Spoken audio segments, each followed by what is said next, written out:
আসসালামু আলাইকুম। আপনারা যে জায়গাটি দেখছেন এটি হচ্ছে খিলক্ষেত বাস স্ট্যান্ডের পূর্ব সাইড। পূর্ব দিক থেকে এই রাস্তাটি ধরে একদম চলে গেছে খিলক্ষেত নামাপাড়ার দিকে।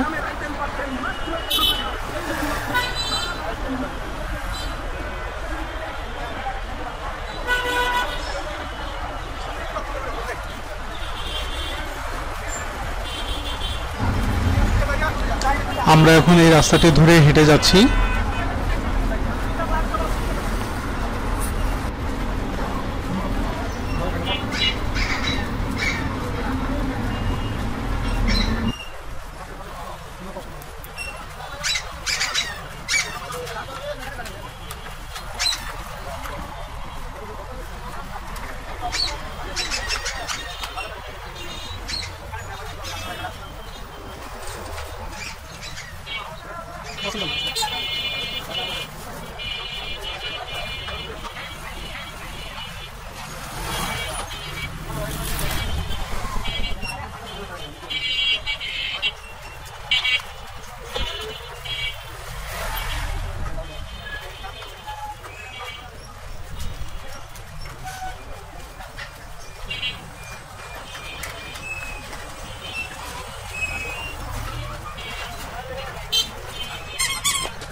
দেখতে দেখতে আমরা চলে আসছি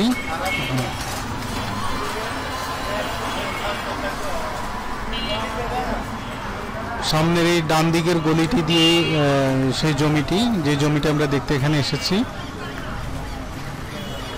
আমরা এখন এই গলি দিয়ে ভিতরের দিকে ঢুকবো। এই ডান দিকের এই গলিটাই, এই গলিটা, এটা একটা মসজিদ। মসজিদের পাশ থেকে এই গলি ধরে আমরা আরো ভিতরে চলে যাব।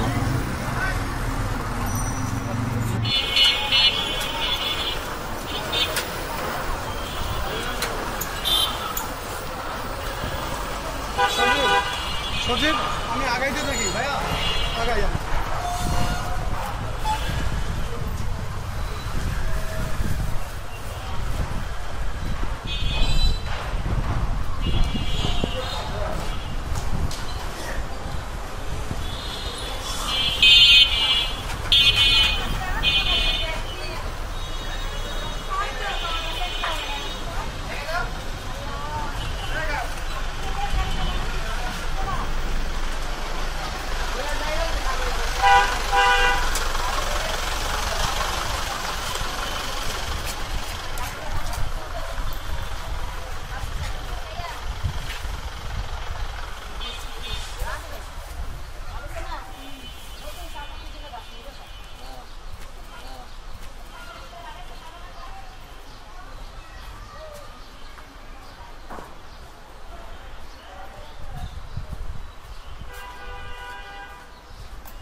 আমরা জমির জায়গাটিতে চলে আসছি।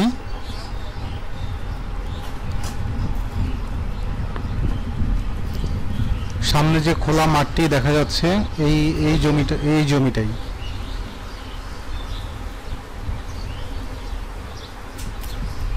এই জমিটাই কয়েকটা ভাগে ভাগ হয়ে বিক্রি হবে।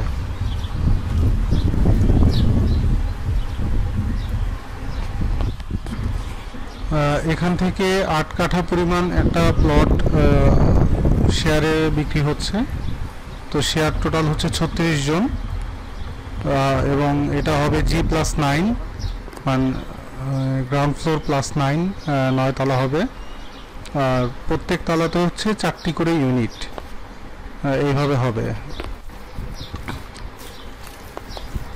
আর নিচে পার্কিংয়ের ব্যবস্থা থাকবে। পার্কিং হচ্ছে 2 শেয়ারের জন্য একটা পার্কিং, এভাবেই আর কি। আর রাজুক থেকে প্ল্যানটা এখনো পাস করানো হয়নি, এটা পাস করাতে হবে। এই তো এই হচ্ছে টোটাল, আপনারা দেখলেন।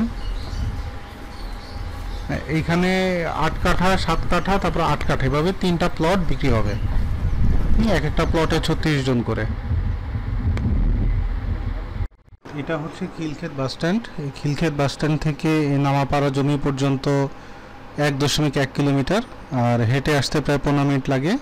আর এই যে রাস্তাটা দেখছেন, এটা 300 ফিটে চলে আসছে আরেকটি রাস্তা দিয়ে। অর্থাৎ এই জমির দুই পাশে 2টা হাইওয়ে আছে। একটা হচ্ছে উত্তরার দিকে, গুলশান থেকে উত্তরার দিকে, আর আরেকটা হচ্ছে 300 ফিট দিয়ে নারায়ণগঞ্জের দিকে চলে গেছে। তো এই ছিল আজকের মতো ভিডিও। সবাই ভালো থাকবেন, সুস্থ থাকবেন, আর আমার জন্য দোয়া করবেন। আল্লাহ হাফেজ।